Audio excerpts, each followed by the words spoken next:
सुप्रभात। मैं गीतांजलि लेके आई हूँ नॉनस्टॉप खबरें बाय टाइम्स की ओर से। अगस्त में सांसद के मानसून सत्र में भाग लेने के लिए तृणमूल उत्सुक नहीं थी। तृणमूल कांग्रेस के संसद के मानसून सत्र को छूट देने की संभावना है अगर यह अगस्त से शुरू होता है, तो पार्टी के एक वरिष्ठ नेता ने कहा। हालांकि पार्टी सितंबर में आयोजित होने वाले सत्र में भाग लेने के लिए फोन करेगी। उन्होंने कहा, संसद के सदनों को नियत समय से लगभग 2 सप्ताह पहले 23 मार्च को स्थगित कर दिया गया था, क्योंकि बजट सत्र को कोरोना वायरस महामारी के कारण बंद कर दिया गया था। पिछले सप्ताह लोकसभा अध्यक्ष ने मुझे अगस्त में सत्र शुरू होने की संभावना के बारे में बुलाया था। पार्टी ने स्पीकर से कहा कि अगर वह इस महीने की शुरुआत में सत्र में भाग नहीं ले पाएंगे, तो टीएमसी लोकसभा पार्टी के नेता सुदीप बंदोपाध्याय ने बताया, हम इस साल संसदीय समिति की बैठकों में भी शामिल नहीं हो पाएंगे। उन्होंने कहा, यदि सत्र सितंबर में शुरू होता है तो टीएमसी इस मामले पर चर्चा करेगा और इस पर एक कॉल देगा, बंदोपाध्याय ने कहा।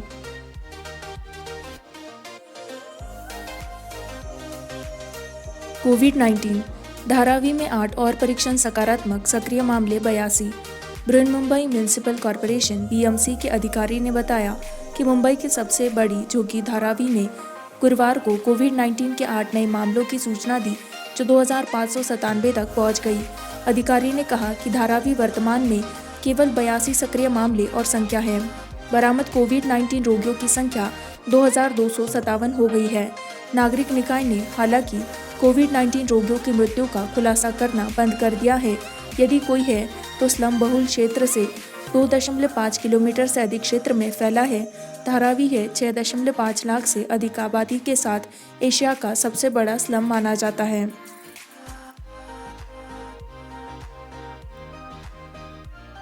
आरबीआई की मौद्रिक नीति के सबसे बड़े ऋणों का एकमुश्त पुनर्गठन। मुद्रास्फीतिकारी सर्पिल की आशंकाओं के कारण मंदी की आशंकाओं के कारण मौद्रिक नीति समिति ने गुरुवार को प्रमुख ब्याज दरों को अपरिवर्तित रखने के पक्ष में मतदान किया। हालांकि रिजर्व बैंक ने ऋणों के एकमुश्त पुनर्गठन और ऋण कार्यालय को 2 साल तक बढ़ाने की अनुमति देकर एक विनियामक नीति के लिए जाने का फैसला किया। ऋण पुनर्गठन पर आरबीआई का कदम पूरे ऋणों के ढेर के डर के रूप में आया। सिकुड़ती अर्थव्यवस्था की मार झेल रही फर्मों को अगस्त अंत तक 6 महीने की मोहलत के खत्म होने के बाद चूक और दिक्कतों का विस्फोट झेलना पड़ा। कोविड द्वारा लगाए गए जोखिमों को कम करने के लिए पहले ही घोषणा की गई थी। मुद्रास्फीति की अनिश्चितता और अर्थव्यवस्था की बेहद कमजोर स्थिति के बारे में अनिश्चितता जताए राज्यपाल शक्तिकांत दास ने कहा, महामारी के चलते चल रही महामारी के बीच एमपीसी के नीतिगत दर को बनाए रखने का फैसला किया।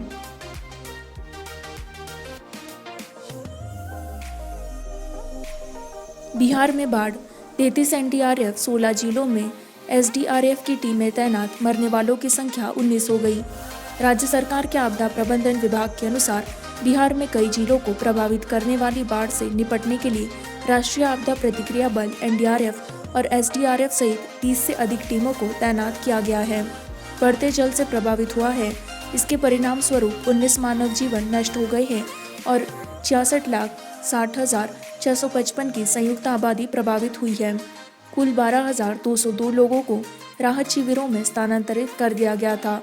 मुख्य रूप से मुख्यमंत्री नीतीश कुमार ने खगड़िया, सहरसा और दरभंगा में बाढ़ से प्रभावित जिलों में नावों के दुर्घटनाग्रस्त होने की 3 अलग अलग घटनाओं में लोगों की जान जाने पर शोक व्यक्त किया था।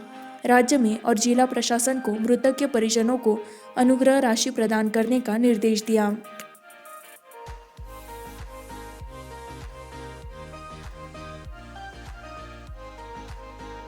अयोध्या में 5 एकड़ जमीन पर मस्जिद बनाने का भरोसा। एक अधिकारी ने कहा कि उत्तर प्रदेश सुन्नी सेंट्रल वक्फ बोर्ड यूपीएससीडब्ल्यूबी द्वारा अयोध्या में रोनाही में इसके लिए आवंटित 5 एकड़ जमीन पर एक मस्जिद के निर्माण के लिए लखनऊ में एक कार्यालय स्थापित करने की प्रक्रिया चल रही है। 15 सदस्यीय trust Indo Islamic cultural foundation IICF यूपीएससीडब्ल्यूबी द्वारा 29 जुलाई को घोषित किया गया। 10 से 12 दिनों में कार्यात्मक हो जाएगा, सूत्र ने कहा। IICF सचिव और प्रवक्ता अताहर हुसैन के अनुसार ट्रस्ट ने आवेदन किया है। इसके नाम पर एक पैन और इसके वितरण की प्रतीक्षा है, जिसके बाद ट्रस्टी वीडियो कॉन्फ्रेंसिंग के माध्यम से ट्रस्ट के बैंक खाते को खोलने के लिए एक प्रस्ताव पारित करने के लिए मिलेंगे। हम पिछले महीने ऑनलाइन मिले थे। अब तक हमने कार्यालय की जगह की पहचान कर ली है और वहाँ नवीनीकरण का काम चल रहा है। काम पूरा होने में 10 से 12 दिन लगेंगे, जिसके बाद हमारा कार्यालय कार्यात्मक होगा, उन्होंने कहा।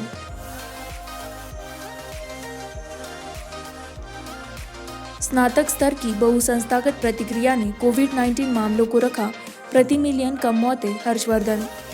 केंद्रीय स्वास्थ्य मंत्री हर्षवर्धन ने गुरुवार को कहा कि कोविड-19 के लिए भारत की सक्रिय और बहुस्तरीय संस्थागत प्रतिक्रिया ने देश के लिए बहुत कम मामलों और प्रति मिलियन लोगों की मौत को बनाए रखना संभव बनाया। विकसित देशों की तुलना में प्रति आंशिक जीडीपी खर्च और प्रति व्यक्ति डॉक्टर और अस्पताल में बिस्तर की उपलब्धता, उन्होंने सदस्य देशों के स्वास्थ्य मंत्रियों के साथ दक्षिण पूर्व एशिया (EAC) के लिए WHO के क्षेत्रीय निदेशक की एक आभासी बैठक में कहा।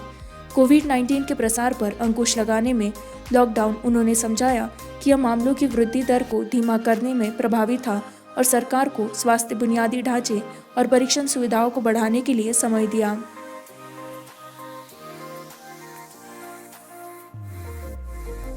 ग्लेनमार्क भारत में कोविड-19 उपचार के लिए फैबीफ्लू के मजबूत संस्करण को लॉन्च करने के लिए ड्रग मेकर ग्लेनमार्क ने गुरुवार को कहा कि यह एक उच्च शक्ति 400 मिलीग्राम मौखिक एंटीवायरल ड्रग फेविपिराविर के संस्करण को लॉन्च करेगा।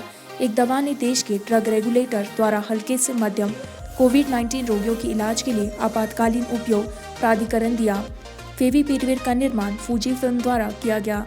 ब्रांड नाम एविगान और उपन्यास इन्फ्लुएंजा वायरस का इलाज करने के लिए 2014 से जापान में उपयोग किया गया है। भारत में ग्लेनमार्क ने जून में ब्रांड नाम फेविफ्लू के तहत दवा का सामान्य संस्करण लॉन्च किया और drug controller general of India द्वारा IUA प्राप्त किया।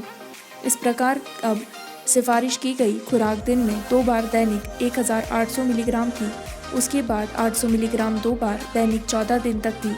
इसका मतलब था कि रोगियों को पहले दिन 18 गोलियां खानी पड़ती है, जिसके बाद उन्हें 8 की ज़रूरत होती है, अगले 13 दिनों के लिए हर दिन की गोलियां।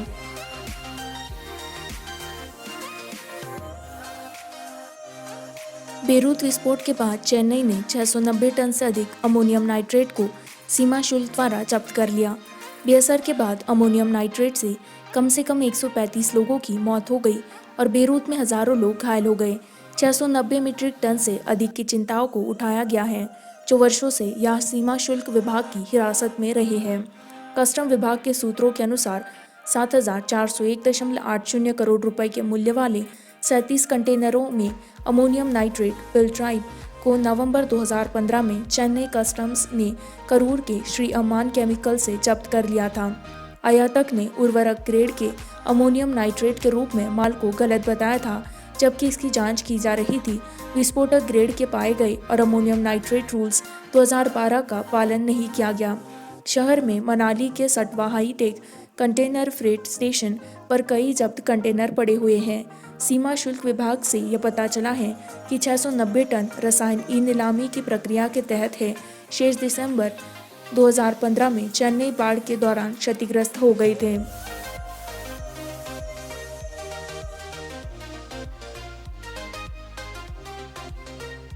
$56,282 नए मामले भारत के कोविड-19 गिनती को 19,64,536 पर धकेलते हैं। मरने वालों की संख्या 40,699 है। केंद्रीय स्वास्थ्य मंत्रालय के आंकड़ों के अनुसार भारत में देश के वायरस के मामले में 56,282 कोविड-19 मामलों में 19,64,536 की एक दिन की वृद्धि देखी गई, जबकि यह वसूली बढ़कर 13,28,336 हो गई। कोविड-19 की वजह से हुई मौत 24 घंटे में 904 नए घातक होने के साथ 40,699 वर्तमान में देश में कोरोना वायरस संक्रमण के 5,95,501 सक्रिय मामले हैं, जो कुल मामले में 30.31% योगदान करते हैं। मृत्यु दर आगे गिरकर 2.07% हो गई है। डेटा में कहा गया है, यह लगातार 8वां दिन है कि कोविड-19 मामलों में 50,000 से अधिक की वृद्धि हुई है। ICMR के अनुसार 2,21,49,351 नमूनों की कुल संचयी जांच 5 अगस्त तक की गई है, जिसमें 6,64,990 नमूने किए गए हैं।